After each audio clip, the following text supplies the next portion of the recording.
আপনার সফলতা দেখে কিন্তু হিংসা করবে। আত্মাহারিক টিভি, ওহির আলোয় উদ্ভাসিত জীবনের জন্য। আসসালামু আলাইকুম ওয়া রাহমাতুল্লাহ। আলহামদুলিল্লাহ ওয়াসসালাতু ওয়াসসালামু আলা রাসূলিল্লাহ ওয়া আলা আলিহি ওয়া সাহবিহি আজমাইন ওয়া মান তাবিআহুম বিইহসানিন ইলা ইয়াউমিদ্দিন, আম্মা বা'দ। ফাউযু বিল্লাহি মিনাশ শাইতানির রাজীম। বিসমিল্লাহির রাহমানির রাহিম। وقال الله تعالى ومن يقتل مؤمنا متعمدا فجزاؤه جهنم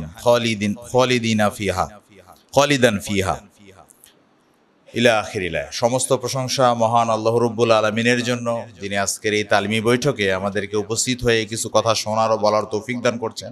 এজন্য সমস্ত প্রশংসা মহান আল্লাহ রাব্বুল আলামিনের জন্য, আলহামদুলিল্লাহ। দরুদ ও সালাম বর্ষিত হোক যার আদর্শ, যার রেখে যাওয়া রীতি নীতি সুন্নাত বাস্তবায়ন করায় আমাদের যাবতীয় প্রচেষ্টা মুহাম্মদ রাসূলুল্লাহ সাল্লাল্লাহু আলাইহি ওয়াসাল্লামের প্রতি।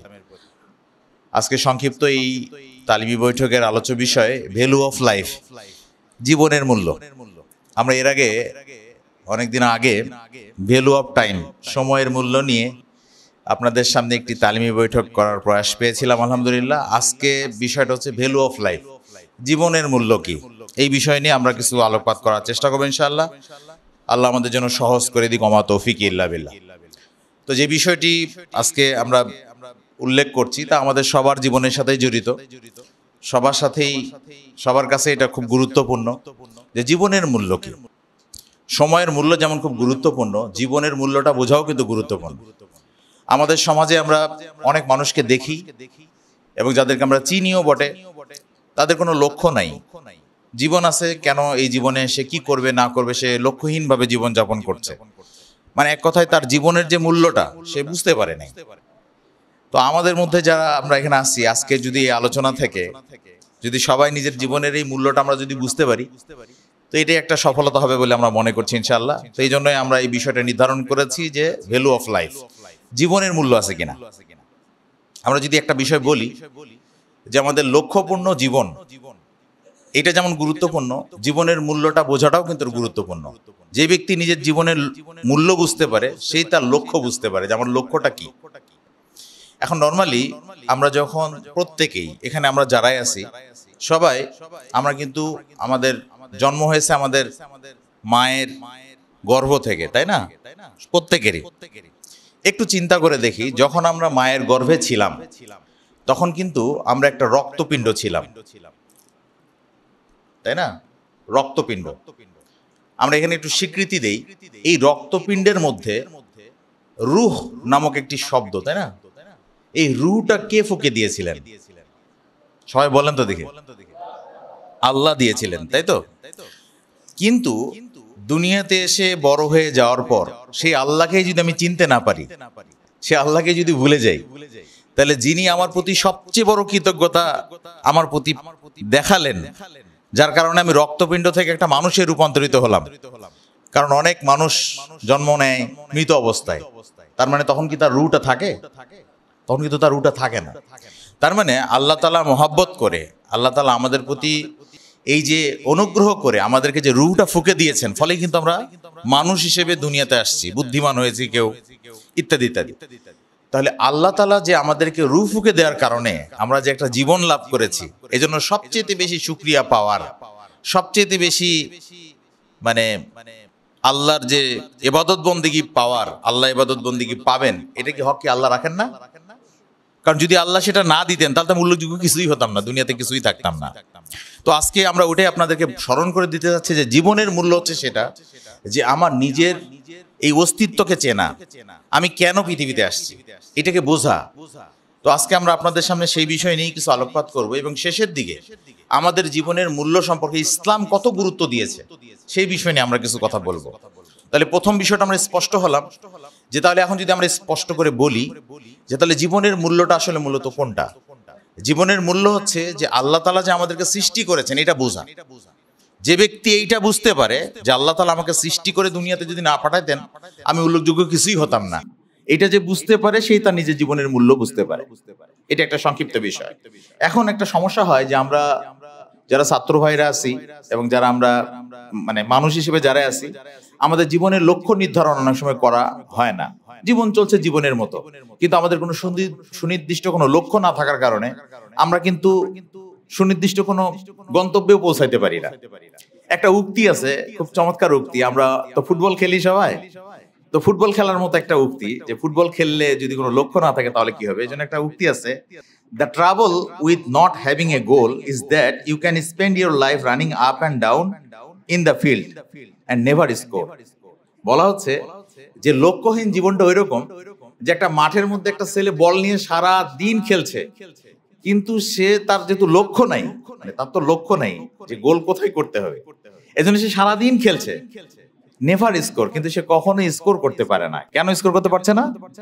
কারণ তার লক্ষ্য নাই। আমরা যখন ফুটবল খেলতে যাই, যেহেতু আমরা সবাই কম বেশ খেলি, ছোট ভাইরা যারা আমরা আছি, তো আমরা কিন্তু একটা টার্গেট থাকে আমার, যে ওই দুইটা বার পোস্ট থাকে, ওই পোস্টে একটা, যেটাকে আমরা কি বলি, বার পোস্টই তো বলি, মানে না, তো এইটাকে আমরা লক্ষ্য নির্ধারণ করি যে আমরা বলটা ওর মধ্যে আমরা ইন করব, তাহলে আমাদের গোল হবে। তো এইটা যেমন আমরা ফুটবল খেলার ক্ষেত্রে করি, ঠিক তেমনি মানব জীবনের চলার জন্য এটা কিন্তু খুব গুরুত্বপূর্ণ একটা বিষয়, যে আমার জীবনের একটা গোল থাকতে হবে, লক্ষ্য থাকতে হবে, যে আমি কোথায় গেলে আমি সফলতা অর্জন করতে পারবো।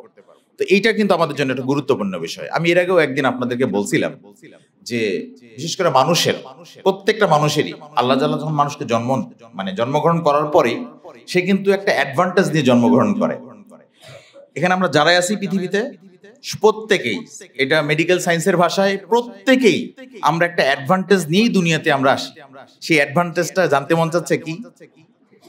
জানতে মন চাচ্ছে আপনাদের? যেটা কিন্তু আমরা সবাই নিয়ে আসছি, যেটা বায়োলজিক্যাল সায়েন্স বা মেডিকেল সায়েন্সের ভাষায় তারা বলতেছে যেটাকে বলা হয় দ্য কম্পিটিটিভ অ্যাডভান্টেজ। মানে এটা যেটা জন্মগতভাবে আমরা পেয়ে থাকি, কম্পিটিটিভ অ্যাডভান্টেজ যেটা আমরা জন্মগতভাবে পেয়ে থাকি। কেমন করে? আজকে মেডিকেল সায়েন্সে বলছে যে আমাদের অসংখ্য, অর্থাৎ শুক্রাণু এবং ডিম্বাণুর মধ্য থেকে একটা বা দুইটা ম্যাচ হওয়ার কারণে, একটা ম্যাচ হলে তো একজন সন্তান হয়, আর দুইটা ম্যাচ হলে টুইন হয়। আপনারা এটা কম বেশি জানেন হয়তো অনেকেই। তো একটা ম্যাচিং হওয়ার কারণে আমরা একটা মানুষ দুনিয়াতে আসি, অথচ লক্ষ লক্ষ কোটি কোটি শুক্রাণু ডিম্বাণু কিন্তু পিছিয়ে পড়ে। তার মানে আমাকে কিন্তু আল্লাহ তাআলা জন্মগতভাবেই, আমি যত দুর্বলই হই না কেন, আমি আমার জীবন যুদ্ধে আল্লাহ তাআলা আমাকে এই ফোর্সটা আমাকে জন্মগতভাবেই দিয়েছে যে আমি এগিয়ে যেতে পারবো। কারণ আমি ইতিমধ্যেই জন্মের আগেই আমি কিছু শুক্রাণুকে আমি পিছনে ফেলে আমি সামনে আসছি। তো এই জন্যই আমাদের কিন্তু কম্পিটিটিভ অ্যাডভান্টেজ প্রত্যেকেরই আছে। সমস্যাটা কি? কম্পিটিটিভ অ্যাডভান্টেজের ব্যাখ্যা যদি আমরা একটু দিই আপনাদেরকে, সেটা হচ্ছে প্রত্যেকটা মানুষের জীবনের সর্বোচ্চ সক্ষমতা, মানে আপনি আপনার জীবনের সর্বোচ্চ সক্ষমতা যেটা, সেটাই হচ্ছে আপনার কম্পিটিটিভ অ্যাডভান্টেজ। মানে আল্লাহ আপনাকে ওই জিনিসটাই বেশি দিয়ে পাঠিয়েছে। তার মানে আমরা এখান থেকে আরেকটা বিষয় ক্লিয়ার হলাম, যে আমরাও যদি আমাদের এই কম্পিটিটিভ অ্যাডভান্টেজটা যদি বুঝতে পারি, তাহলে কিন্তু আমরা আমাদের জীবনের সেরাটা দিতে পারবো ইনশাআল্লাহ। কিন্তু হ্যাঁ, আমাদের পারিপার্শ্বিক কিছু সমস্যা আছে, পারিবারিক কিছু সমস্যা আছে।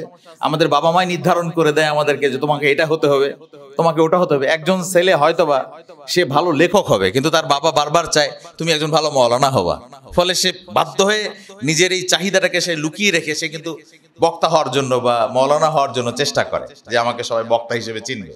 কিন্তু হ্যাঁ, আমাদেরকে প্রত্যেকেই আজকের এই জীবনের যেহেতু মূল্য আমরা আলোচনা করছি, এখানে একটা মূল্যবান বিষয় হচ্ছে এই, যে আমরা যেন প্রত্যেকেই আমার এক্সেলেন্সটা কি, আমার কম্পিটিটিভ অ্যাডভান্টেজটা কি, সেটা আমি যেন নির্ধারণ করতে পারি। আর এটা যেন নির্ধারণ করতে পারি, তাহলে আমি আমার বেস্টটা দিতে পারবো। আর এটা আমার জীবনের সবচেয়ে বড় মূল্যায়ন হবে। সেটা কিসের ক্ষেত্রে দিব? আমরা শুরুতেই বলেছি, যেহেতু আল্লাহ তাআলা আমাদেরকে যদি রূহ না দিতেন, তাহলে আমরা উল্লেখযোগ্য কিছুই হতাম না। ফলে আমরা এটাই বলবো আপনাদেরকে, যে আসুন আমরা এই বিষয়টা যেন উপলব্ধি করতে পারি। এবার আমরা বলবো যে ছাত্র ভাইদের উদ্দেশ্যে আমরা কিছু উক্তি কোট করতে চাই। আমরা যারা সবাই পড়ালেখা করি এখানে, মূলত আমি যখন এখানে আলোচনা করতে আসি, আমি আপনাদের বিষয়টা মাথায় রেখেই আমি কিছু নোট করার চেষ্টা করি। তো আপনাদেরকে আমি সেটাই বলছি, যে কয়েকটা উক্তি আমি আপনাদের জন্য বলার চেষ্টা করবো। দেখেন আপনারা কিছু অনুপ্রেরণা পান কিনা পড়ালেখার ক্ষেত্রে আমরা পেতে পারি কিনা। এখানে আমরা যারা সবাই পড়ালেখা করি, এই কথাটা আমাদের মনে রাখা দরকার। বেশ কিছু উক্তি আমি বলবো আপনাদের সামনে, উক্তিগুলো একটু মনে রাখার চেষ্টা করবেন। একটা হচ্ছে, পরিশ্রম কখনোই ব্যর্থ হয় না, সে হয় ফল দেয় নয়তো শিক্ষা দেয়। এবার আপনি চিন্তা করেন কথাটা ঠিক কিনা। পরিশ্রম কখনোই বৃথা যায় না, হয় আপনাকে পরিশ্রমের মাধ্যমে কোনো একটা ফল পাবেন আপনি, অথবা আপনি একটা শিক্ষা পাবেন, যে কোনো পরিশ্রম। খেয়াল করে দেখেন, আপনি আপনার জীবনে যত পরিশ্রম করেছেন সেই পরিশ্রম থেকে হয় আপনি তার রেজাল্ট পেয়েছেন, ভালো একটা ফল পেয়েছেন, অথবা আপনি সেখান থেকে একটা শিক্ষা পেয়েছেন। হয়েছে না এরকম? হয়নি সবার যারা পরিশ্রম করছি আমরা? এটাই হয়েছে কিন্তু। তাহলে এটা আমরা মনে রাখবো ইনশাআল্লাহ। এটা 2 নাম্বার হচ্ছে যে হেরে যাওয়াটা সমস্যা না। আমি যে হেরে যাব এটা সমস্যা না। সমস্যা কোনটা? সমস্যা হলো চেষ্টা না করা। সমস্যা কোনটা? চেষ্টা না করা। আমি হেরে যাব এটা কোনো সমস্যা না, হেরে যেতেই পারি। আমরা আরো কিছু বিষয় বলবো ইনশাআল্লাহ শেষে। হেরে যাওয়াটা কিন্তু কোনো প্রবলেম নয়। আজকে কিন্তু আমরা একটু মানে ইসলামিক থিওরিটিক্যাল কোনো আলোচনা করছি না, আপনাদের সাথে প্র্যাকটিক্যাল লাইফে, পড়ালেখার লাইফে, জীবনের সাথে কিছু কথা বলছি। তো হেরে যাওয়াটা কোনো সমস্যা না, সমস্যাটা হচ্ছে যে চেষ্টা না করা। মনে থাকবে এটা ইনশাআল্লাহ। মানে এখানে যে আমরা চেষ্টা না করি সে কিন্তু অলরেডি হেরে গেছে আগেই, আর যে চেষ্টার মধ্যে আছে সে হেরে যায়নি। এরপরে হচ্ছে যে তোমার কষ্ট একদিন তোমার শক্তিতে রূপ নেবে। আরেকটা উক্তি যে তোমার কষ্ট একদিন তোমার শক্তিতে রূপ নেবে। আজকে দেখেন, আজকে অনেক স্টুডেন্ট, আজকে আপনারা যারা আছেন, আপনারা এখন কিন্তু পাওয়ারফুল ব্যক্তি আপনারা না, স্বাভাবিক। এখানে আপনি ব্যক্তি হিসেবে পাওয়ারফুল কখন হবেন? যখন আপনি জ্ঞানে, যখন আপনি আপনার মর্যাদায়, আপনি এমন একটা মেসেজ আপনি দিবেন যে একটা মেসেজের কারণে সারা বাংলাদেশে তোলপাড় হয়ে যাবে, তখন আপনি কিন্তু পাওয়ারফুল মানুষ। বিষয়টা তাই না? তো এই যে পাওয়ারফুল ব্যক্তি বা একজন মানে একটা প্রতিষ্ঠানের প্রধান, সে যা বলবে ওই প্রতিষ্ঠান সেটা কার্যক্রম বাস্তবায়ন করবে অন্যান্যরা। তো এই যে আপনি যখন বিশেষ ব্যক্তি হবেন, এটা কখন হবেন? যখন আপনি পরিশ্রম করবেন, চেষ্টা করবেন, এবং এটাই এক সময়ে এই পরিশ্রমটা আপনি একদিন আপনার শক্তিতে পরিণত হবে। এই জন্যই বলা হয় যে আমরা সবসময় আত্মবিশ্বাসের কথা বলি না। অনেকে আমরা আত্মবিশ্বাসে না, নিজের প্রতি নিজের কনফিডেন্স নাই। তো তাদের ক্ষেত্রে একটা উক্তি আমাদের, ওই সমস্ত ছাত্র ভাইরা যারা নিজেদেরকে সবসময় আত্মবিশ্বাসী মনে করেন না, মনে করেন যে আমার আত্মবিশ্বাস খুবই কম, তাদের উদ্দেশ্যে বলছি যে আত্মবিশ্বাস কোথা থেকে আসে? আত্মবিশ্বাসটা আসে কোথা থেকে? এজন্যই অনেকগুলো আলোচনা, যেটা ইসলামও তাই বলে আমরা বাস্তবে মিলাই দেখি। তাই বলা হচ্ছে যে confidence comes from discipline and training. আত্মবিশ্বাস আসে কোথা থেকে জানেন? ডিসিপ্লিনের মাধ্যমে। আপনি যে অধ্যবসায়টা মেনে চলতেছেন, আপনি যে শৃঙ্খলার সাথে কাজ করেন, আপনি নিয়মিত কাজ করেন, এর মাধ্যমে কিন্তু আপনার মধ্যে একটা আত্মবিশ্বাস তৈরি হয়। ফর এক্সাম্পল, যারা আমরা ফজরের সালাত টাইমলি পড়ি, ধরেন টাইমলি যারা পড়ি, আমাদের মধ্যে কিন্তু একটা আত্মবিশ্বাস অটোমেটিক গ্রো করে যে আমি টাইমলি উঠবো, এর জন্য অ্যালার্ম দেওয়া লাগে না। এরকম আছেন না কেউ? আছেন কি কেউ? হাত তোলেন তো দেখি দিই একজন, যে আমার অ্যালার্ম দেওয়া লাগে না, আমি এমনি এমনি টের পাই ফজরের সময়। কেউ নাই? কয়েকজন আছেন, তাই না? মাশাআল্লাহ। কেন? কারণ এটা আমাদের মাথার মধ্যে একটা মানে ইন্টেন্স তৈরি করে, যেটা অটোমেটিক্যালি আমি ওই সময় জেগে উঠবো। এটা কিন্তু অধ্যবসায়ের মাধ্যমে, ডিসিপ্লিনের মাধ্যমে তৈরি হয়। তাহলে আমরা আত্মবিশ্বাসের একটা সংজ্ঞা জানলাম আজকে, যে আত্মবিশ্বাস আসে কোথা থেকে? ডিসিপ্লিন এবং ট্রেনিং এর মাধ্যমে।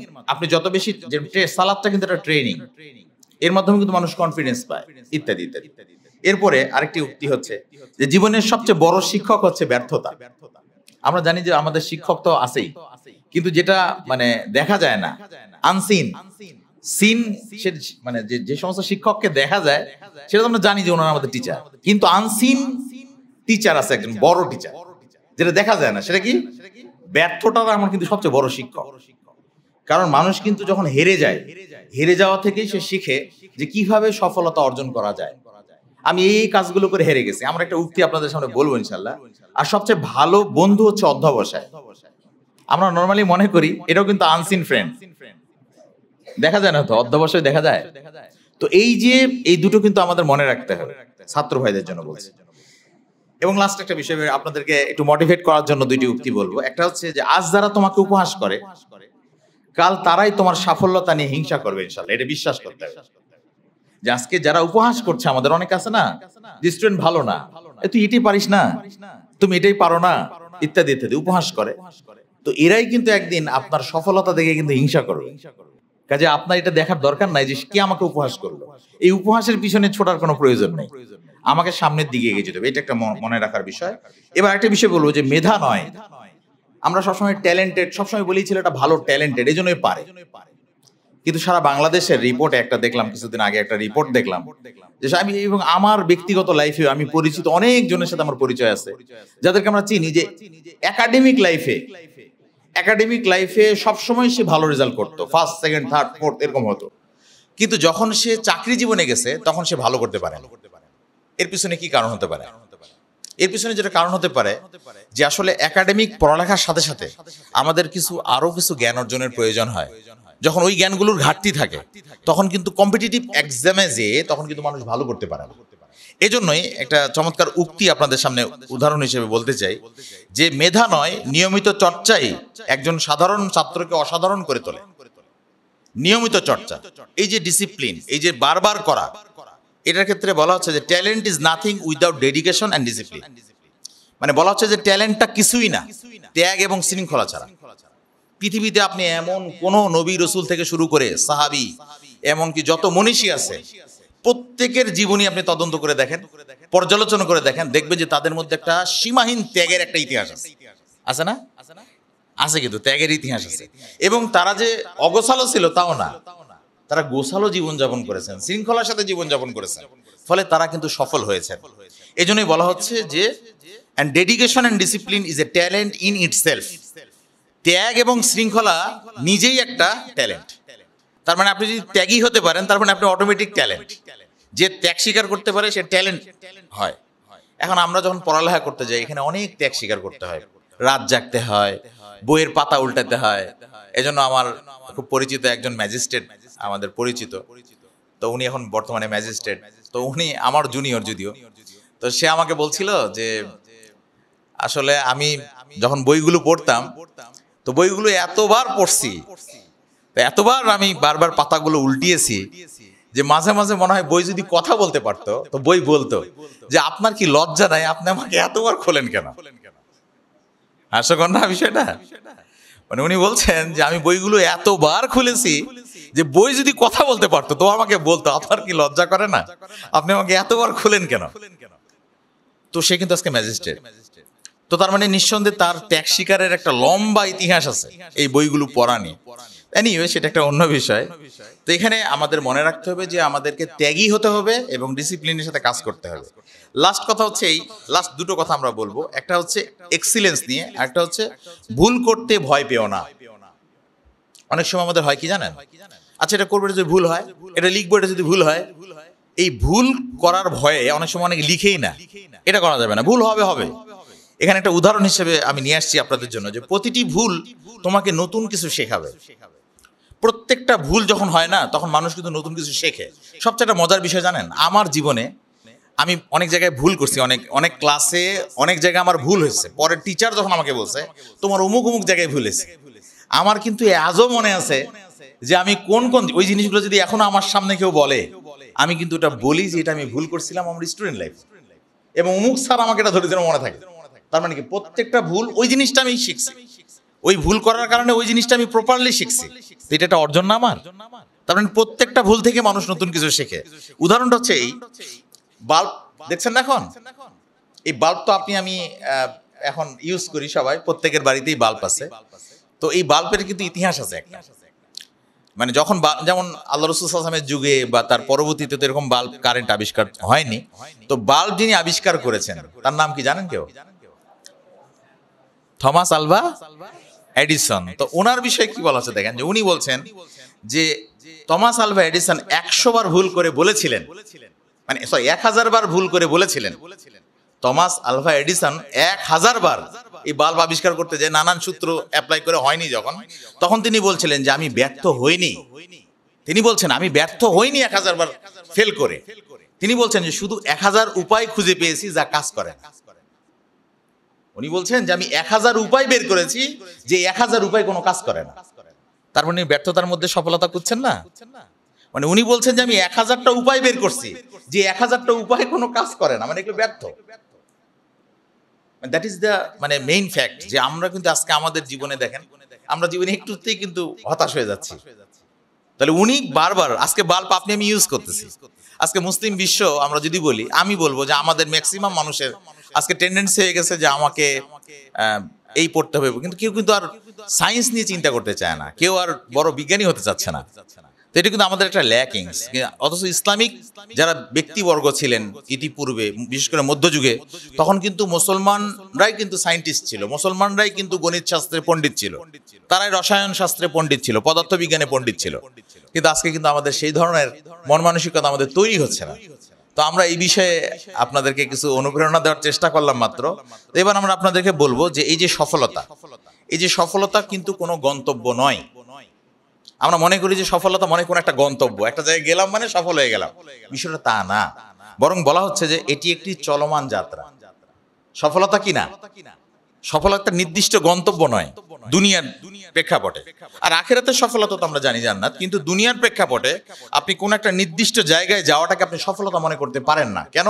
কারণ আপনি হয়তো আজকে মনে করছেন যে আমি আজকে যদি একজন রাজশাহী ইউনিভার্সিটির আমি যদি ভাইস চ্যান্সেলর হয়ে যাই তাহলে আমি মনে হয় সফল। না, এটা কিন্তু সফলতা না। কেন? কারণ আপনি ভাইস চ্যান্সেলর হওয়ার পর আপনাকে সফলতার সাথে আপনার তো আবার এই ক্যারিয়ারটাও ক্যারি করতে হবে। 30 বছর 40 বছর তো আপনাকে আবার চলতে হবে এই ভিসি হয়ে। তো এটাও কিন্তু গুরুত্বপূর্ণ বিষয়। এজন্য স্বাধীনতা পেয়ে গেলাম এটাই অর্জন না, এটাকে আবার সুন্দরভাবে ক্যারি করে সামনে নিয়ে যাওয়া, এটা কিন্তু গুরুত্বপূর্ণ। তো এই কথাগুলোই ছিল মূলত আপনাদের জন্য। লাস্ট কথা হচ্ছে এই, excellence is a continuous process and not an accident. Excellence যেটা, মানুষ কিন্তু প্রত্যেকের মধ্যে একটা শ্রেষ্ঠত্ব, যেটা আমি বললাম কম্পিটিটিভ অ্যাডভান্টেজের জায়গায় শ্রেষ্ঠত্ব থাকে, কিন্তু এটা কিন্তু কোনো অ্যাক্সিডেন্ট না। মানে এটা কিন্তু অ্যাক্সিডেন্টালি আপনি পাবেন না, খুঁজে পাবেন না। এটা একটা কন্টিনিউয়াস প্রসেস। এটা আপনাকে নিয়মানুবর্তিতার সাথে প্রতিনিয়ত চেষ্টা করার মাধ্যমে আপনার এটা অর্জন করতে হবে। এই কথাগুলো কি মনে থাকবে ইনশাআল্লাহ আমাদের? খুব ভারী মনে হয়ে গেল, কাজে আমি ওই দিকে যাচ্ছি না। এবার আমার মূল আলোচনার বিষয় ছিল, এগুলো কিন্তু আমাদের জীবনের সাথে জড়িত। ভ্যালু অফ লাইফ বোঝার জন্য এগুলো কিন্তু খুব গুরুত্বপূর্ণ। আমি আমার জীবনেও বেশ কিছু বিষয় আমি খুঁজে পাই। আমার পার্সোনাল লাইফে অনেক বিষয় আমি বারবার ধাক্কা খেয়েছি। আমি কোনটা সফলতা, বিশেষ করে ইসলাম এবং ইঞ্জিনিয়ারিং দুটোকে আমি কখনোই ব্যালেন্স করতে পারছিলাম না। কারণ দুটার ওজনে একদিক থেকে আমার ভালো লাগতো, দাওয়াতি কাজকে অনেক বেশি ভালো লাগতো। আরেক দিক থেকে ভাবতাম যে আমি ইঞ্জিনিয়ারিং যদি একটা ভালো জব পেয়ে যাই, ফার্স্ট ক্লাস একটা জব পেয়ে গেলাম, তো আমি সেখানে থাকলাম। তো তখন এক সময় চিন্তা করলাম, বিশেষ করে আমাদের মোহতারাম আমিরে জামাত professor doctor Muhammad Asadullah Ghalib sir একটা কথা আমার খুব ভালো লেগেছিল। উনি বলেছিলেন যে তুমি যদি একটা দপ্তরের প্রধান হও, তাহলে এই দপ্তরেই তো তোমার খেদমত করতে সারা জীবন চলে যাবে, কিন্তু সরকারের অনেক দায়িত্বশীল আছে, অনেক ইঞ্জিনিয়ার ওই কাজটা করবে। কিন্তু দাওয়াতি কাজের যে জায়গাটা, এটা তো একটা মানে এক্সেপশনাল জায়গা, যেখানে যদি নিজের একটা অবস্থান তৈরি হয় যে আমি একজন দায়ী, আমি মানুষকে দিনের পথে দাওয়াত দিই, তো এইটা তো সারা বাংলাদেশের জন্য একটা ইফেক্ট ফেলতে পারে, যেটা আমার একটা ইঞ্জিনিয়ার হিসেবে আমি একটা অফিসে বসে আমি তো সেটা প্রভাব ফেলতে পারবো না। সেখানে আমার কয়েকজন মাত্র আমার সাথে থাকবে, আর আমার জন্য একটা হিউজ অডিয়েন্সের জায়গা হচ্ছে দাওয়াতি কাজ। তো এই এক একজনের এক একটা দর্শন আছে জীবনের। আমার কাছে মনে হয় আপনাদের জীবনের দর্শন আপনারা খুঁজে নিতে পারেন, যার যেটা ভালো মনে হয়, যে যেটা আপনাদের শ্রেষ্ঠত্বের জায়গা প্রমাণ করবে সে সেটা করবেন। এখন আমরা শেষের দিকে আপনাদেরকে ইসলামিকলি আমাদের বর্তমান সময়ের প্রেক্ষাপটে আমরা আপনাদেরকে ভ্যালু অফ লাইফের কিছু প্রেক্ষাপট তুলে ধরতে চাই, বিশেষ করে আজকে রাজনৈতিক অঙ্গনে। আজকে আমাদের অনেক ইসলামিক ব্যক্তিরাও আজকে ধোঁকা দিচ্ছে, কিন্তু আপনাদের জন্য এটা মেসেজ যে ইসলামিক ব্যক্তিরা পর্যন্ত আজকে আমাদের ছাত্র ভাইদেরকে ধোঁকা দিচ্ছে। তারা বলছে যে এই প্রচলিত যে গণতান্ত্রিক রাজনীতি, এই গণতান্ত্রিক রাজনীতির সাথে নাকি এখন টুপিদারি আলাদেরকেও নাকি নেমে যেতে হবে, এবং তাদেরকেও নাকি মাঠে নাকি মিছিল করতে হবে, তাদেরকেও নাকি ওই মানে আরো যে প্রসেস যেগুলো আছে গণতান্ত্রিক সিস্টেম যেটা আছে, ভোটাভুটি করা লাগবে, এর জন্য ভোটের জন্য ক্যাম্পেইন করতে হবে, ইত্যাদি ইত্যাদি। এই বিষয়গুলো কতটা মারাত্মক, এই বিষয়টা আপনাদের সামনে কিছু আমরা বলতে চাইবো। আল্লাহ তাআলা বলছেন সূরা শুআরা 26 নম্বর সূরার 151 এবং 152 নম্বর আয়াতে আল্লাহ বলছেন, ওয়ালা তুতিউ আমরাল মুসরিফিন, যে আল্লাহ বলছেন যে তোমরা সীমালঙ্ঘনকারীদের আনুগত্য করো না। ওয়ালা তুতিউ, তোমরা আনুগত্য করো না আমরাল মুসরিফিন, যারা সীমালঙ্ঘনকারী তাদের তোমরা আনুগত্য করো না। এখন একটা জিনিস চিন্তা করেন, সীমালঙ্ঘনকারী কারা? যারা আল্লাহর বিধান বাদ দিয়ে মানবরচিত বিধান মেনে রাজনীতি করছে, এটা কি আল্লাহর সীমা লঙ্ঘন হয়নি? সবাই একমত কিনা একসাথে বলেন তো দেখি ইনশাআল্লাহ। যারা আল্লাহর বিধান বাদ দিয়ে মানুষের বিধান পরিচালনা করে রাজনীতি করছে, তারা কি সীমা লঙ্ঘন করে নাই? তো তাদের কি আনুগত্য করা যাবে? কোরআন তো স্পষ্ট বলছেন যে তোমরা তাদের আনুগত্য করো না যারা সীমা লঙ্ঘন করেছে। এরপর আল্লাহ বলছেন আল্লাযীনা ইউফসিদুনা ফিল আরদ, এবং যারা জমিনে ফিতনা, জমিনে ফাসাদ সৃষ্টি করেছে। দেখেন আজকে রাজনৈতিক কারণে জমিনে ফাসাদ সৃষ্টি হয়নি, আজকে আমাদের এই যে মাইলস্টোন স্কুল অ্যান্ড কলেজে যে যে ছোট ছোট বাচ্চাগুলো মারা গেছে, এর লাশ গোপন নিয়েও একটা রাজনীতি চলছে, নাউজুবিল্লাহ। একটা ছোট ছোট বাচ্চা মারা গেছে, মা খুঁজতেছে আমার বাচ্চা কোথায়, আচ্ছা এটাও লাশ গোপন করার যে রাজনীতি, এগুলো কি একটা, এই রাজনীতিকে আমরা ধিক্কার জানাবো নাকি সাধুবাদ জানাবো? তো এইটা ছিল একটা বিষয়। এরপর আল্লাহ বলছেন যে ওয়ালা ইউসলিহুন, আর যারা সংস্কার করে না। আজকে আমাদের রাজনৈতিক ব্যক্তিবর্গরা সংস্কার করলো, তাদের কথা ছিল যে একটা নতুন বাংলাদেশে নতুন সংস্কার হবে। তো কি সংস্কার হলো? যে গণতন্ত্র ছিল, যে গণতান্ত্রিক সিস্টেমের মাধ্যমে মানুষকে হত্যা করা হতো, মানুষের মূল্যায়ন ছিল না, সেই গণতান্ত্রিক সিস্টেমই নাকি রেখে আবার নাকি সংস্কার করার চিন্তা ভাবনা করা হচ্ছে। মানে বিষয়টা হাস্যকর নয় কি? এখানে আমরা আপনাদের সামনে একটি বিষয় উল্লেখ করব, যেটা পবিত্র কোরআনে আল্লাহ তাআলা বলছেন সূরা মায়েদা ৩২ নম্বর আয়াতে, যে যদি কোনো মুমিনকে কেউ অন্যায়ভাবে হত্যা করে, তাহলে সে কি করলো? কতালান নাসা জামিয়া, সেজন্য সারা মানব জাতিকে কি করলো? হত্যা করলো। আর যদি বাঁচিয়ে দেয়, আহইয়ান নাসা জামিয়া, সেজন্য সারা মানব জাতিকে বাঁচিয়ে দিল। এবার আপনি বলেন যে এই যে আমাদের সারা বাংলাদেশে যদি কেউ এই প্রচলিত রাজনীতির কারণে যদি মানুষকে হত্যা করে, তাহলে সে তো শুধু ওই একটা মানুষকে হত্যা করলো না, সে তো গোটা মানব জাতিকে কি করলো? হত্যা করলো না? আর যদি বাঁচিয়ে দেয় কেউ, আপনার আমরা যদি বাঁচিয়ে দেই, তাহলে আমরা কিন্তু সারা মানব জাতিকে বাঁচিয়ে দিলাম। তার মানে ইসলাম ভ্যালু অফ লাইফকে কত গুরুত্ব দেয়, একটা মানুষের জীবন বেঁচে যাক, এটা ইসলাম কতটা চায়। এই জন্য আল্লাহ তাআলা এটা জানিয়ে দিচ্ছেন, আমাদেরকে উৎসাহিত করছেন যে তুমি যদি একজন মানুষের জীবন বাঁচিয়ে দাও, তাহলে তুমি যেন সারা মানব জাতিকে বাঁচিয়ে দিলে। সুবহানাল্লাহ, কতটা উৎসাহিত করলেন না? এজন্য আমরা কি করি, যদি কোনো মানুষের রক্তের প্রয়োজন হয়, আমি যতটুকু জানি যে আপনারা সবসময় প্রস্তুত থাকেন, তাই না? আমি তো এটাই জানি যে আমাদের মার্কাজের ছেলেরা যার যেটা ব্লাড গ্রুপ আছে, আপনারা রেডি থাকেন। কেন? কারণ আমাদের এটা শিক্ষা যে আমরা মানুষের প্রয়োজনে আমরা এগিয়ে যাব। আর একটা মানুষ যদি আমার এই রক্তের কারণে যদি বেঁচে যায়, তাহলে আমি তো সারা মানব জাতি বাঁচানোর কাজ করলাম, তাই না? একইভাবে এখন যদি উল্টা একটা প্রেক্ষাপট হয়, এটা তো আমার স্বাধীনতা। এবার দেখছি যে একটা সাধারণ মানুষকে মারছে আর লোকজন সবাই ভিডিও করছে, আর আমিও আর মার্কাজুল ইসলামিয়া সালাফি ছাত্র, আমিও পকেটে মোবাইল বের করে ভিডিও করছি। করবেন নাকি তাই? তাই করবেন আপনারা? হয় সেখানে আপনার শক্তি থাকলে বল প্রয়োগ করে সেটা বাধা দিবেন, অথবা আপনি অবশ্যই আইনানুগ ব্যবস্থা নেওয়ার জন্য কিছু লোকজন একত্রিত করবেন, নাকি? নাকি আপনি এখন দেখে বাস ইমানের দুর্বল রোকন হচ্ছে কি, মানে অন্তর দিয়ে ঘৃণা করে বাস কেটে পড়ি ওখান থেকে, বুঝলে? এরকম আমি তাই বলবো যে আসুন এই বিষয়গুলো আমাদের জন্য শিক্ষণীয়। এগুলো আলোচনা আসলে আমাদের হচ্ছে না। মানে এখন আমরাও কি হুজুর আর কি নন হুজুর, সবাই কিন্তু এখন এরকম অন্যায় কিছু হলে মানে নিজের পেজ থেকে ভাইরাল হবে, নিজের একটা প্রমোশন হবে নিজের পেজের বা নিজের একটা ইউটিউব চ্যানেলের, এই জন্য আমরা কিছু সবাই মোবাইল বের করে ভিডিও করছি। বাহ, মানে ইসলাম আমাদেরকে এটাই শিখায়। ইসলাম কি এটা শিক্ষা দিচ্ছে আমাদেরকে? ইসলাম কি বলছেন যে মান রাআ মিনকুম মুনকারান ফালইউগাইরু বিয়াদিহি, তাই না? ফাইল্লাম ইয়াস্তাতি ফাবিলিসানিহি। আর অন্তর দিয়ে তো দুর্বল ইমানের বিষয়, কিন্তু সামর্থ্য থাকলে আমাকে কি করতে হবে? অথচ আমরা প্রেক্ষাপট কি জানেন, যে সমাজের সারা পৃথিবীর মানুষগুলো কিন্তু ওরকমই। একজন মানুষ যদি সামনে দাঁড়িয়ে যায়, পিছনে কিন্তু আরো মানুষ দাঁড়িয়ে আসে, অটোমেটিক চলে আসে। কিন্তু এই প্রথম মানুষটাই কিন্তু আসে না, এই জন্যই বাকি মানুষগুলো ভয় আর পিছনে দাঁড়ায় না। তো আমরা কি সেই প্রথম মানুষ হতে পারবো না ইনশাআল্লাহ? যত আমি সামনে দাঁড়িয়ে যাবো, অন্তত মানব জাতিকে বাঁচানোর স্বার্থে, এই গোটা মানব জাতিকে বাঁচানোর সাথে একজন মানুষকে বাঁচিয়ে দিলে আমি মানব জাতিকে বাঁচিয়ে দিলাম। আজকে দেখেন এই জীবনের কি বা মূল্য আছে? আমি যদি মারা যাই, আর এই মারা যাওয়ার কারণে যদি এটা একটা ইতিহাস হয়ে থাকে, এটা যদি অন্য মানুষের মেসেজ হয়, এটা কি উত্তম নয়? মানে এখন কি ওই বিড়ালের মতো ঘরের মধ্যে বার্ধক্য জীবনে শুধু মানে না আছে প্রস্রাবের কন্ট্রোল, না আছে টয়লেটের কন্ট্রোল, কোনো কিছুই কন্ট্রোল নাই, ওই সময় আসি পরে পরিবারের সবাই আমাকে বোঝা মনে করছে, এই লোকটা মরে না কান্দে, সে ধরেন ওই রকম জীবন কি আপনি চান?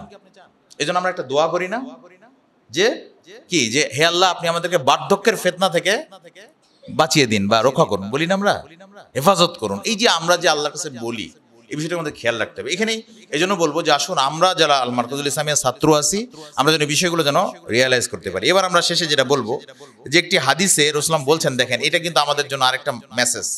আল্লাহ রাসূল সাল্লাল্লাহু আলাইহি ওয়াসাল্লাম বলছেন হাদিসে, আবু দাউদ 4270 নম্বর হাদিস, যে মান কতালা মুমিনান, যে যদি কোনো মুমিনকে কেউ হত্যা করে, ফাতাবাত বিকতলিহি, আর এই হত্যার কারণে কেউ যদি আনন্দিত হয় বা খুশি হয়, ধরেন একজন মুমিনকে কেউ হত্যা করছে আর এর জন্য আপনি এমনি ফেসবুকে নিউজটা দেখে আপনি খুশি হয়েছেন, ঠিক করছে, একটা মুমিন মানুষকে হত্যা করলো, একজন মুমিনকে হত্যা করছে, তো আপনি আমি খুশি হয়ে গেছি, তো আমার পরিণাম কি হবে?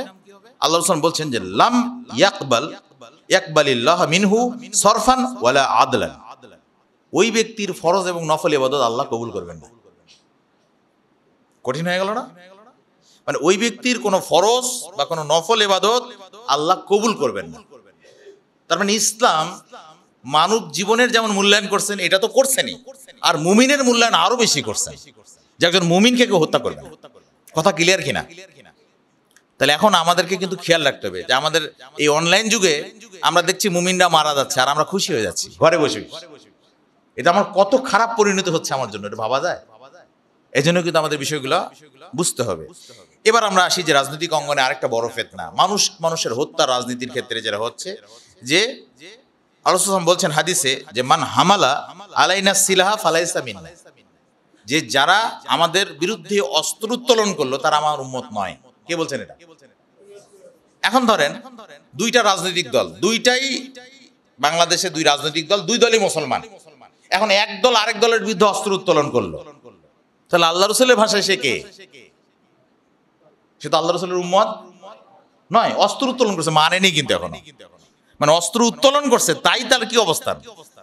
এখন এই যে প্রচলিত যে সিস্টেম, এই সিস্টেমে এখন আপনি বলেন এই হরতাল মিটিং যদি করতে হয়, তাহলে আমাকে কি পুলিশের সামনে মানে কিছু তুলতে হবে না? মানে পুলিশ তো আমাকে বাধা দিবে, তাই না? তো পুলিশের বিরুদ্ধে আমি অ্যাপ্লাই করবো না আমার বল? তো আমি যদি বল প্রয়োগ করি, মানে অস্ত্র বা আমি যদি কিছু লাঠি সরা তার বিরুদ্ধে যদি ধরি, তো অনেক পুলিশ মুসলমান না, তো মুসলমানের বিরুদ্ধে আমি অস্ত্র ধরি, তাহলে আমার অবস্থান কি হবে? তাহলে কঠিন হয়ে যাচ্ছে না? এই জন্য আমরা বলবো যে এখানে পরিণতিটা কি হবে আমাদের, যে আয়াতটি দিয়ে আমি শুরু করেছিলাম, আমাদের পরকাল, এগুলো বললাম দুনিয়ার পরিণতি, যে রাসূলের উম্মতি থাকবে না। আর পরকালীন পরিণতি বলছি, পরকালীন পরিণতি সম্পর্কে বলা হচ্ছে ওমাই ইয়াকতুল মুমিনান মুতাআম্মিদান ফাজাযাউহু জাহান্নাম খালিদান ফিহা, যদি কোনো মুমিনকে কেউ ইচ্ছাকৃতভাবে হত্যা করে, ফাজাযাউহু জাহান্নাম, তার থাকার জায়গা কোথায়? খালিদান ফিহা, সেখানে সে কতদিন থাকবে? অনন্তকাল ধরে সে অবস্থান করবে। তাহলে কঠিন হয়ে গেল না? তাহলে আমাদের প্রচলিত এই যে সিস্টেমে মানুষের জীবনের কোনো মূল্য নাই ভাই।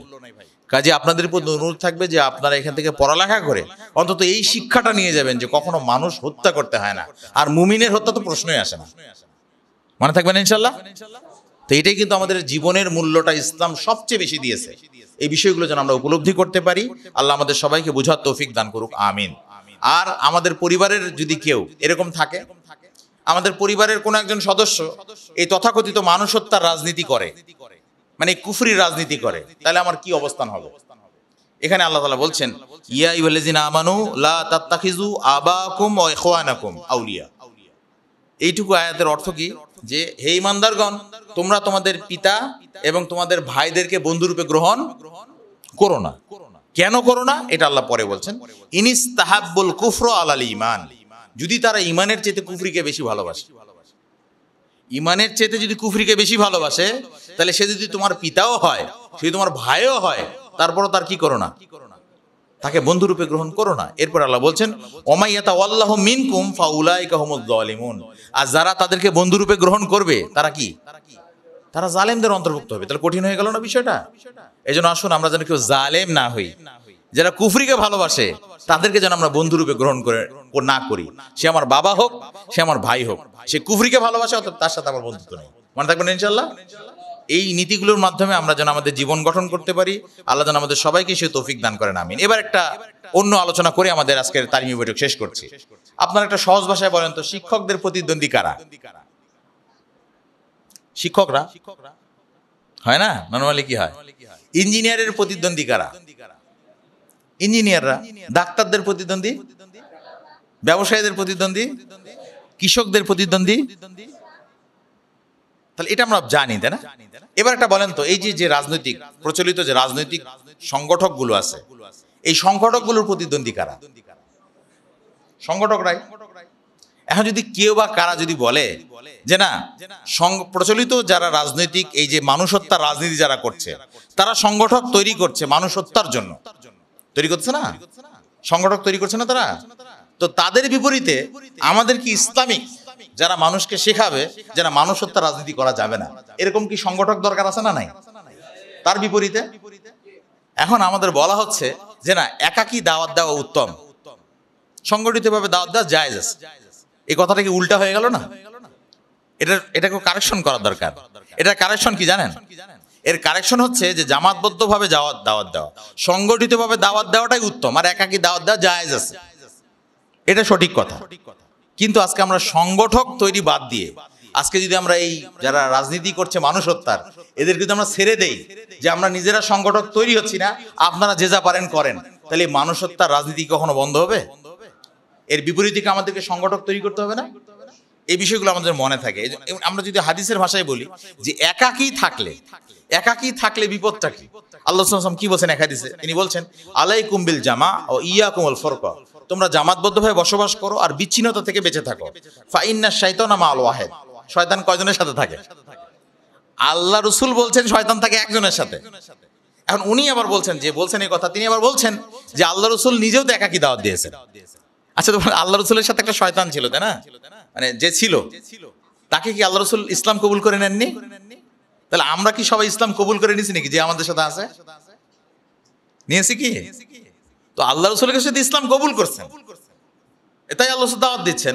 কিন্তু আমরা তো কেউ এটা গ্যারান্টি দিতে পারবো যে আমার সাথে যে আছে ওকে আমি ইসলাম কবুল করিয়ে নিয়েছি? এই জন্য আল্লাহ রাসূল বলছেন যে ফাইন্না শাইতানা মাল ওয়াহিদ, শয়তান থাকে কয়জনের সাথে? একজনের সাথে। এরপর আল্লাহ রাসূল বলছেন ওহুয়া মিনাল ইসনাইনি আবাদ, আর দুইজন থেকে শয়তান কি হয়ে যায়? পৃথক হয়ে যায়। তাহলে এটা কিন্তু আমাদের জন্য একটা মেসেজ। এরপরে তাহলে আমাদের এখান থেকে যে বিষয়টা আমরা বলতে চাইবো সেটা হচ্ছে আমাদের ইতিহাসের জ্ঞানটাও কিন্তু থাকা জরুরি। এই জন্য আমাদের মোহতারাম আমিরে জামাতের যে সিরাতুর রাসূল বইটা আছে, সেই বইয়ে কিন্তু একটা লাইন আছে, সেই লাইনটা হচ্ছে ওই ব্যক্তি সত্যিকার জ্ঞানী নয় যার ইতিহাস জ্ঞান নাই। এটা কিন্তু একটা বাস্তবতা। ইতিহাস জ্ঞান না থাকলে কথা বলা উচিত নয়। এজন্য উপমহাদেশের প্রকৃত ইসলাম আগমন ও প্রসারের ইতিহাস, সৌদি আরব রাষ্ট্রের ইতিহাস, মুহাম্মদ রাসূলুল্লাহ সাল্লাল্লাহু আলাইহি ওয়াসাল্লাম মাক্কি ও মাদানী জীবনের ইতিহাস, ইমারত বায়াত এবং খেলাফত বায়াতের ইতিহাস জানা একান্ত প্রয়োজন। কারণ এগুলো না জানলে একাকী থাকার কথা বলাটা এটা একটা হাস্যকর বিষয়। কাজে আমরা বলবো যে এই বিষয়গুলো থেকে যেন আমাদের ওলামায়ে কেরামগণ অবশ্যই বলার ফতোয়া দেওয়ার ক্ষেত্রে যেন অবশ্যই সতর্কতা অবলম্বন করেন। কারণ জাতিকে যদি আমরা এককভাবে ছেড়ে দিই তো মানুষ বিভ্রান্তই হবে, মানুষ শয়তানের সহযোগী হবে। আর শয়তানের সহযোগী হওয়ার জন্য একা একা দাওয়াত দিতে বলা এটা কিন্তু আরেকটা ভয়ঙ্কর দিক। আমি একটা বাস্তবতা বলি, ধরেন আমি একাকী দাওয়াত দেব। এখন আমি জানি না যে একটা এলাকায় এর আগের দিন ধরেন 5 ওয়াক্ত সালাতের গুরুত্বের উপরে আলোচনা হয়েছে আমি জানি না, কিন্তু দেখা যাচ্ছে আগের দিনই মসজিদে জুমার খুতবায় ওইটা আলোচনা হয়েছে। এবার আমিও গেছি ওখানে একাকী দাওয়াত দিতে, আমিও যে ওই আলোচনাটাই করছি। এখন লোকজন কি এটা গ্রহণ করবে? বলবে না যে আলোচনা তো কালকেই হলো জুমার খুতবায়, আবার ওই লোক একই দাওয়াতই বলছে। এখন যদি সংগঠিতভাবে দাওয়াত দিই তাহলে কি সুবিধা দেখেন? তাহলে ওই এলাকার সংগঠনের লোকজন যারা আছে তারা কিন্তু আমাকে লোকমা দিবে, তাই না? বলবে না যে এই বিষয়ে কিন্তু আলোচনা হয়েছে, আপনি একটা ইউনিক বিষয় বলেন বা এই বিষয়ে বলেন। তখন কি হলো? আমি কিন্তু রিপিটেড কোনো আলোচনা করলাম না, আমি কিন্তু একটা নতুন আলোচনা করলাম, তখন জনগণও উপকৃত হলো। বিষয়টা তাই না? তার মানে সারা বাংলাদেশে যদি এককভাবে দাওয়াতি কাজ আমরা করতে দেই, মানুষ শুধু উন্মুক্ত করে দেই, তাহলে মানুষ কিন্তু একই আলোচনা বারবার পাবে, হয়তো এমন রিপিটেড আলোচনাই হবে। যেটা আমাদের এখান থেকে বোঝার জন্য আমাদের সংগঠিত থাকা দরকার। এই বিষয়গুলো আমরা যেন বুঝতে পারি। আল্লাহ যেন আমাদের সবাইকে সে তৌফিক দান করেন, আমিন। পরিশেষে আপনাদের সবার প্রতি আন্তরিকভাবে কৃতজ্ঞতা জানাচ্ছি, যারা আপনারা সবাই মনোযোগ দিয়ে এতক্ষণ ধরে আলোচনা শুনলেন। শেষ কথাটা এটাই যে আপনারা কি ভুলে গেছেন যে আমাদের জীবনের মূল্যটা কি? জীবনের মূল্য কি বলেছিলাম? যে আমাদের যে কম্পিটিটিভ অ্যাডভান্টেজ, আমাদের জীবনের যে সর্বোচ্চ সক্ষমতা, এইটা যদি আমি বুঝতে পারি আর সেইটা সর্বোচ্চ সক্ষমতাটা দিয়ে আমি যদি আল্লাহর ইবাদত, যেহেতু আল্লাহ আমাকে রূহ ফুঁকে দিয়েছেন, মায়ের গর্ভে থাকাকালীন যেহেতু আল্লাহ আমাকে রূহ ফুঁকে দিয়েছেন, কাজে আল্লাহর জন্য যদি আমার জীবনটা অতিবাহিত হয়, এটাই আমার জীবনের মূল্য, এটাই আমার ভ্যালু অফ লাইফ। মনে থাকবে ইনশাআল্লাহ। তাহলে এখানে এভরি সিঙ্গেল পারসন, প্রত্যেকেই যদি আমরা আল্লাহর পথে যদি আমার জীবনটাকে যদি অতিবাহিত করতে পারি, আল্লাহর পথে যদি আমি চলতে পারি, তাহলে এটাই কি আমার জীবনের মূল্য। মনে থাকবে ইনশাআল্লাহ। আল্লাহ তাআলা আমাদের সবাইকে এই ভ্যালু অফ লাইফ এর মর্মার্থ বুঝে বাকি জীবন যাপন করার তৌফিক দান করুক, আমিন। এবং আমরা যে এই প্রচলিত রাজনীতির ফাঁদে পড়ে আমরা যেন কোনো মানুষ হত্যা রাজনীতির মানে কাছেও যেন, ধারে কাছেও যেন না যাই, আল্লাহ যেন আমাদেরকে এখান থেকেও যেন বেঁচে রাখেন, আমিন রব্বুল আলামিন। আল্লাহ তাআলা যেন আমাদের সবাইকে এই যে দিনই যে একটা সৎ উদ্দেশ্য নিয়ে যেখানে পড়ালেখা করছি, আমাদের সবাইকে যেন এটা পড়ালেখা করে একজন ভালো মুমিন হওয়ার তৌফিক দান করেন, আমিন। এখানে আরেকটা বিষয় আপনাদেরকে বলবো, সেটা হচ্ছে যে আমরা কিন্তু এখানে যারা পড়ালেখা করি, এটা মনে রাখবেন সবাই কিন্তু মনোযোগী না। আজকে যে আমি আলোচনা করলাম সবার হৃদয়ে দাগও কাটবে না, এটাও বাস্তব। এটা কিন্তু আমি বুঝি, কারণ যে স্কলারই বলেন তার এটা মাথায় তো রাখতেই হয়, সবার উপকারে আসে না। তবে হ্যাঁ, যারা মানে গ্রহণ করতে পারেন, যে কোনো বিষয় রিসিভ করতে পারেন, তারাই কিন্তু উপকৃত হন। তো যারা উপকৃত হচ্ছেন এবং যারা গুরুত্ব দিচ্ছেন না, তাদের প্রতি অনুরোধ থাকবে যে আপনারা আমাদের চেয়েতেও যারা ভালো স্কলার আছে তাদের সাথে বসে নিজের জীবনের লক্ষ্যটাকে ঠিক করে নেন, নিজের জীবনের মূল্যটাকে ঠিক করে নেন। আল্লাহ তাআলা আমাদের সবাইকে এই বিষয়টা, গুরুত্বপূর্ণ বিষয় যেহেতু ছিল যে জীবনের মূল্যটা বোঝা, এটা বুঝে যেন আমরা বাকি জীবন যাপন করতে পারি। আল্লাহ যেন আমাদের সবাইকে সে তৌফিক দান করেন। এই বলে আজকের আলোচনা এখানে শেষ করছি। আসসালামু আলাইকুম ওয়া রাহমাতুল্লাহ।